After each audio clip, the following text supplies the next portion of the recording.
Bom, pessoal, então dando continuidade, né, na gestação, aqui é claro, a gente não vai entrar em tantos detalhes com relação à fisiologia, é só para vocês terem um parecer, principalmente na questão do reconhecimento materno da gestação, que a gente, é claro, vai falar um pouco mais sobre isso. Com relação à duração da gestação, só para que vocês tenham noção, né, alguns, claro, já sabem, né, estão aí todas expostas. Lógico, lá na obstetrícia a gente vai falar fatores que influenciam nessa duração da gestação, que aqui, é claro, não nos compete, afinal é só para que vocês se preparem sobre o exame ginecológico. Aqui é exemplo de um embrião equino, né, de 26 dias, que está ali anotado. Né? Essas estruturas a gente vai trabalhar na disciplina do semestre que vem, na obstetrícia. E agora, claro, entrando no puerpério. Esse sim é muito importante. Puerpério este que acontece no pós-parto, que nada mais, nada menos do que o processo de involução uterina. A tal passo que possibilite com que o útero consiga conceber novamente. Então, sobre o aspecto macroscópico e microscópico também. Então, são esses pontos que eu comentei para vocês. Aqui tem uma imagem do útero bovino, o primeiro com 3 dias pós-parto e outro com 30 dias pós-parto. Ou seja, para que ele consiga conceber novamente, esse puerpério ele precisa se involuir significativamente. Então, duas imagens aí para que vocês a comparem de diferenças de puerpério. Claro, pessoal, aqui, claro, são os dias para que aconteça esse processo de puerpério, de involução uterina, que seria o resguardo das mulheres, né? Nesse caso aqui é o tempo de involução uterina. Na vaca, em torno de 45 dias. Na égua, vocês podem se perguntar, bem, mas a égua é tão rápido assim? Sim. Né? Tem um chamado cio do potro, que acontece ali com 7, já começa com 4 dias, mas com 7 dias a 9 dias, essa égua, na maioria das vezes, ela poderá ser coberta. Na realidade, a égua não precisa com que o útero esteja totalmente involuído para que consiga conceber. Fato esse, que é só na égua, nas outras espécies sim, precisa. E durante esse processo, né, de involução uterina, vocês acabam observando aí a drenagem de algumas secreções essas chamadas de lóquios. Então, de acordo com o aspecto dessa secreção, vocês lá no exame ginecológico poderão inferir aí se esse puerpério está acontecendo dentro de um aspecto fisiológico ou, caso esteja desviando dos pontos que mais à frente falarei para vocês, poderá estar cursando aí um puerpério patológico. E para isso, é claro, lá dentro do exame ginecológico, no momento que vocês estão examinando, vocês poderão aí fazer o diagnóstico. Por exemplo, lá na vaca, de metrite puerperal aguda ou de endometrites crônicas, graduando em catarros genitais, que é fundamental aí para que você faça não só o diagnóstico, mas principalmente o tratamento disso. Então aí está o puerpério da ocorrência. Mais à frente eu vou falar sobre os lóquios. Bom, os lóquios, sobre estes lóquios, né? Então aí está todo o processo de involução uterina. Bah, professor, mas aí você pode perguntar, existem vacas que o pessoal coloca aí de forma inadvertida, na realidade não é o ideal, vacas de leite lá com 21 dias, pós-parto já estão inseminando, né? Lógico, mas aí tem algumas vacas que acabam emprenhando. Sim, algumas vacas elas acabam emprenhando com 21 dias. Porém, a quantidade de vacas que emprenham é muito baixa. Então, a média é 45 dias. Para que é o momento necessário. Lógico, o puerpério, a ocorrência do puerpério, ele é dependente da resolução do quadro infeccioso, ou seja, tá, para vocês entenderem até esse ponto. No parto é inevitável, vai acontecer contaminação microbiana. Vai acontecer aí a instalação de micro-organismos. No entanto, a fêmea tem que ter a capacidade de debelar com esse processo infeccioso durante esse puerpério. Para isso, ela deverá ter um status imunológico adequado, né? não passar por uma imunodeficiência. Se por acaso uma fêmea não esteja com seu status imunológico adequado, ou seja, com uma baixa imunidade, provavelmente a duração desse puerpério será mais longa. Então, por exemplo, uma vaca lá que está com uma baixa imunidade causada por uma hipocalcemia, é bem comum, primeiro, lá no pós-parto, que a placenta torne-se retida, né, fique retida além do período fisiológico, que eu vou falar logo em seguida, e também, é claro, vulnerável aí à infecção uterina, porque a hipocalcemia gera uma redução da imunidade. Então aí estão todos os pontos, só a égua que ela tem uma evolução uterina mais rápida, e também ela não precisa com que o útero esteja totalmente evoluído. É só vocês associarem, né? Então a duração da gestação da égua é muito longa, 11 meses, que toma praticamente um ano. É uma espécie que já é condicionada a parir na primavera para fazer a reprodução na primavera também, lá de acordo com o fotoperíodo que nós debatemos na última videoaula. O da cadela, né? A cadela é bem interessante, que a coloração do lóquios ele é esverdeado, da égua um pouco amarelado, turvo, né? Da vaca parece um vinho. Depois a gente vai falar um pouquinho mais sobre esse tipo de lóquios, né? Da gata ele é um pouco esbranquiçado. Bom, o lóquios nada mais, nada menos de todas as secreções que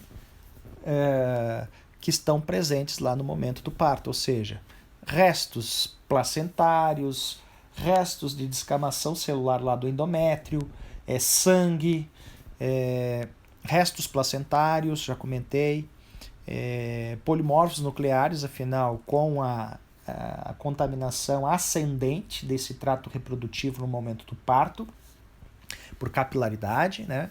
Então, esses micro-organismos, eles acabam, no momento do parto, eles acabam adentrando lá e, claro, ficam lá. Então, todos esse caldeirão aí, né? Esse caldo que acaba se formando, sangue, resto de líquido alantóide, de líquido amniótico, de placenta, de endométrio, de sangue, de micro-organismos, tudo isso, é claro, vão formar os lóquios. Um ponto bem característico que o cheiro disso ele é sui generis, é cheiro de útero, cheiro de placenta. Então, quando nós tivermos a nossa aula prática presencial, vou pedir para vocês cheirarem o útero, que vai ser o mesmo cheiro do lóquios. Então, para vocês terem mais ou menos uma noção. Lógico, quando ele torna-se fétido, fermentado, essa secreção, vocês vão ver que a coloração vai mudar um pouquinho. Ele está fermentado, ele está fétido, aí você já tem a certeza que esse puerpério já está patológico. Porque se a imunidade... primeiro, né, então, uma fêmea aí que está imunossuprimida.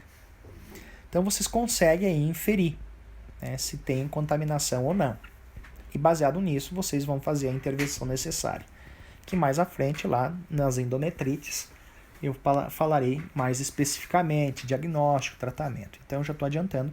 Se você sentir que o cheiro está fétido, há uma contaminação microbiana significativa. Ele não é para ser fétido, não é para ser fermentado, né? Tá bem? Então, vocês conseguem inferir baseado nisso já. Aí, com relação à coloração dos lóquios, aqui, claro, está de forma resumida. Então, lá na vaca pós-parto, logo no início, como também em todas as outras espécies, vai estar o quê? Vai estar avermelhado. Né? Um vermelho vivo.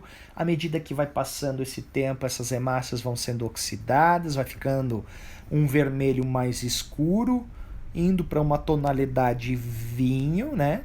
No caso das cadelas, torna-se mais esverdeado, porque o tipo de placentação na cadela ela é zonária. Bem naquela zona de ligação ali, na placenta, ela é bem preta, né? Ela tem um aspecto preto, escuro, rico em ferro. Né? Então, juntamente com o montante lá do líquido alantóide, o líquido alantóico e amniótico, vai ficando com aspecto esverdeado. Ou amarronzado, no caso da gata, né? Também tem uma placentação zonária. Na porca fica esbranquiçado, né? Porque ela não tem esse acúmulo de ferro tão significativo quanto aos carnívoros, né? Tem também, mas não chega a ser tão significativo assim quanto aos carnívoros, cadela e gata. Mas o que eu estou dizendo é que em todas no início vão estar avermelhados, né? Um vermelho vivo, vai oxidando as hemácias, vai ficando um vermelho mais que lembra vinho, né? Aí tem as diferenças entre as espécies, agora partindo dos ruminantes, então vermelho vinho, vai oxidando, depois uma coloração café, até que por fim esse lóquios vai ficando mais transparente e é claro, né? Isso é o que deve acontecer aí nas mudanças ao longo do dia dessa coloração do lóquios. Lembrando a vocês que não pode estar com um odor fermentado, né? Um odor fétido. Ora, um cheiro de placenta, às vezes quando tem retenção de placenta, né, que acaba dificultando a drenagem desse lóquios, ou seja, aquilo ali, esses líquidos, o lóquios é um meio altamente nutritivo. Então, aí mais do que nunca o sistema imunológico da fêmea tem que ter a capacidade de debelar esse processo infeccioso. Mas se ele ficar lá, nossa, é tudo ambiente propício aí para multiplicação bacteriana. Então vamos falar primeiro da vaca, né, dessas diferenças que existem. Lógico, eu comentei para vocês, depende do status imunológico dessa fêmea. E é claro, principalmente aí da imagem, a vaca de leite, ela é extremamente vulnerável em função aí da produção, né? Então uma produção exacerbada de leite pode gerar uma hipocalcemia. A vaca Jersey ainda é mais sensível a isso, né? É mais comum de nós observarmos uma Jersey com hipocalcemia do que uma holandesa. Mas, no entanto, todas elas são passíveis dessa ocorrência. E para isso, é claro, para que aconteça esse puerpério, normalmente deve acontecer isso aí. Primeiro, do puerpério, então logo após o parto, gostaria de fazer uma colocação para vocês. O bovino, específico bovino, né, que tem um tipo de placentação, isso a gente vai falar em obstetrícia, aqui não é tão importante para nós. No entanto, alguns pontos deverão ser esclarecidos. Essas bolinhas que vocês estão observando ali, né, nessa representação, são as carúnculas e a união carúncula-placenta, que se dá por meio dos cotilédones, é placentoma. Bom, a desconexão da carúncula dos cotilédones ali, no bovino, né, é uma ligação muito forte e é passível nesta espécie aí de probabilidade de acontecer a retenção de placenta de até 30%. Então, 30% dos partos acabam cursando aí com retenção de placenta. É uma fêmea já tem uma certa suscetibilidade à ocorrência de retenção de placenta. Então, isso é um fator negativo aí dentro da espécie. Para isso, é claro, eu considero retenção de placenta até 12 horas, de 8 a 12 horas, tá? Eu considero retenção de placenta. Mais do que 12 horas já aliás, antes das 12 horas, eu posso considerar como sendo ainda fisiológico a placenta ali presente, ali retida ainda. Se ultrapassar de 12 horas, eu já trato como algo patológico, ou seja, já considero como uma retenção de placenta e, portanto, é necessário que eu faça aí uma intervenção hormonal para que eu consiga aí fazer a saída dessa placenta, porque eu sei que ela acaba obstruindo a passagem da drenagem desses lóquios, e se eles ficam por mais tempo lá, maior será a vulnerabilidade aí dessa fêmea em desenvolver, em levar ao agravamento dessa endometrite. Para tanto, então, algumas características que a gente observa no puerpério logo imediato. Então, até as primeiras 6 horas, ela vai ter algumas dores pré-partais, né, as dores partais. O útero ele continua ainda nesse momento contraindo. Poderá acontecer a eliminação da placenta. No entanto, a partir de 12 horas, eu considero retenção de placenta. Então, nesse momento, tem muita atividade uterina. Se tiver baixo cálcio, ou seja, hipocalcemia, não vai ter contração uterina e, portanto, a probabilidade dessa placenta ficar retida é muito grande.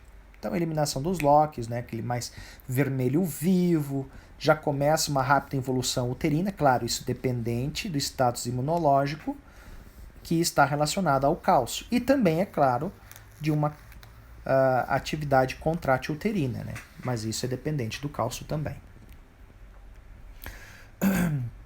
De 6 horas a 10 dias, a gente considera o chamado puerpério precoce, onde que aí nesse dia, ou seja, uma semana depois, principalmente, né, vão continuar ainda algumas contrações uterinas. O útero, eu ainda não consigo, ele já torna-se palpável. As secreções ali, então, vai estar num vermelho vinho, então vão oxidar as hemácias. Um vermelho, um vinho, né, uma coloração vinho, indo para uma tonalidade café, até que o momento, né, torna-se mais límpida. Lá depois no puerpério clínico a gente chama, praticamente ele já evoluiu, tá? Então o puerpério fase de involução, então você já vai ver que vai estar no tamanho pré-gestacional, o útero, o próprio lóquios ele já vai sair bem transparente, né? Então isso é o que deve acontecer aí numa vaca que espera. Então no pós-parto, para que vocês vão acompanhando, mais ou menos esses são os pontos que vocês deverão levar em consideração. A gente vai falar bastante sobre isso também depois, na parte de endometrites. Aqui é só um quadro para que vocês tenham noção do acompanhamento, mas o que eu quero dizer é o seguinte, que com relação ao útero, posição, tamanho, né? Então aqui é só para que vocês vão acompanhando. Claro, isso aqui são pontos subjetivos, né? São pontos subjetivos. O que vocês têm que, de forma resumida, o que vocês têm que entender é o seguinte, que até 21 dias ele tem que estar no tamanho pré-gestacional, é isso que eu quero que vocês retirem de resumo disso aqui. No início, ali no pós-parto imediato, ele vai ter aquela coloração avermelhado vivo, ali nas próximas 6 horas. Depois ele vai ficando um vermelho escuro, né, ou seja, vai oxidando as hemácias, até o momento que vai ficando um vermelho cor de vinho, até ali por volta do 7º dia. Depois um café do 7º ao 14 dias, ali vai ficando uma coloração de café, até lá nos 21 dias você não vai ver nenhuma coloração, né, sendo drenada por pela vulva, né. Outro ponto muito importante é o cheiro, o odor, né, isso ajuda bastante aí na identificação. Um odor aí sui generis, ou seja, não pode ter um odor fétido. Lembra que eu comentei com vocês a respeito disso, né? Lá do cheiro. Se está cheiro fermentado, aí eu sei que tem infecção. E, para tanto, é necessário que eu tome medidas urgentes na vaca para que não leve aí a um problema que, já adiantando a vocês, que chama-se metrite puerperal aguda, também chamado de endometrite aguda. Tá? Essa metrite puerperal aguda, em função aí da retenção desses lóquios, claro, isso numa situação de imunodeficiência, pode levar a uma vaca à morte. Depois, né, tem situações de piômetro em vaca, grande acúmulo de pus, isso aí não leva à morte. Agora, essas aí sim, isso aí leva à morte. Uma proliferação de bactérias gram-negativas liberam LPS, lipoendotoxinas, as quais, é claro, né, levarão a febre, né? A febre, o animal vai parar de se alimentar, pelo arrepiado, enfim, até mesmo uma situação de septicemia, que também nesse momento o útero está ricamente vascularizado. Então na égua, o puerpério ele é muito rápido, né? Tem uma grande variação, ele é muito rápido. A égua ela não precisa estar com o útero totalmente involuído. Se você observares nessa foto, então é um parto que aconteceu recentemente. Uma égua, para vocês terem uma noção, dentro de 30 minutos já libera essa placenta. Então o tipo de placentação microcotiledonar difusa, ela não possibilita aí, em condições normais aí, a retenção de placenta. Claro, a partir de que momento? Bom, na vaca o professor disse que até 12 horas eu considero a retenção de placenta. Aliás, a partir de 12 horas, melhor dizendo, eu já considero retenção de placenta. Na égua, no máximo 3 horas. A égua tem um problema muito sério, né? Que se essa placenta ficar retida, se esse locus não ser drenado eficientemente e se a imunidade dela não estiver em consonância, o que vai acabar acontecendo aí? A produção aí de toxinas bacterianas e aí muitas vezes reflete aí a laminite. Tá? Sepsemia e laminite, então é muito rápido na égua. Então já a espécie já nem possibilita aí a retenção de placenta.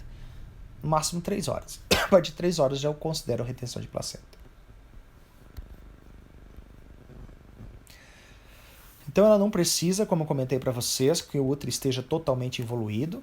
80% já acontece já na primeira semana. É muito rápido. Para vocês terem uma noção, lá com 4 dias já vai estar um muco turvo. Tá? Turvo, mais claro, né? Então para vocês verem que ela rapidamente ela já elimina sangue, ela já elimina, já altera a coloração desse muco, né? E em parte deve-se aí dessa rápida.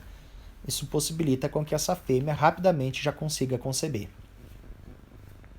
Afinal, com 7 dias, ela já está, de 7 a 10 dias, ela já está ovulando. Então, o pessoal considera lá o cio do potro, né? Que nada mais da ocorrência aí de 7 dias, de 7 a 10 dias pós-parto. Na realidade, ele já começa com 4 dias, né? Mas, pessoal, a ovulação dela acontece de 7 a 10 dias.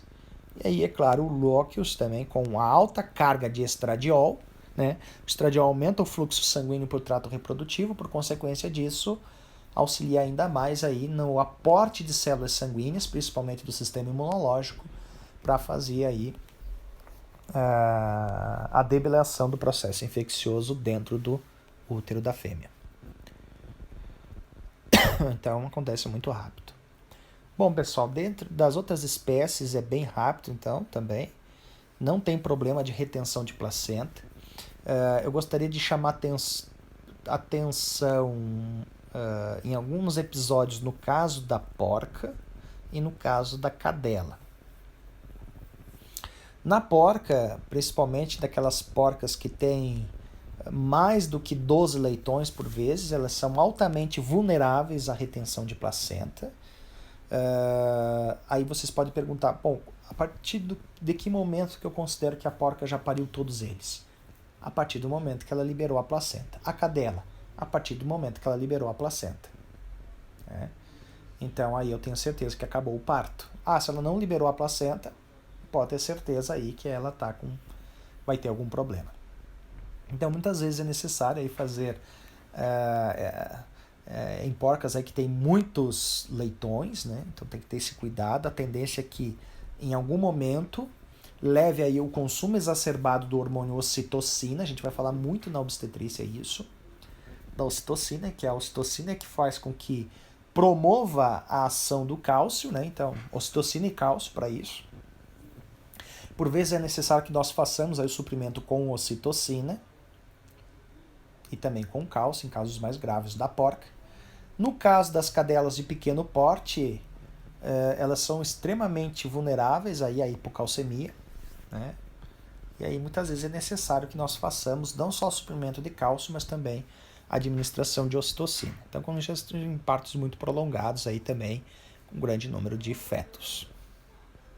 Bom, pessoal, então essa parte a gente fecha aqui, essa aula 2, e aí a gente entra agora sim na aula de exame ginecológico. Por enquanto, um grande abraço e até mais.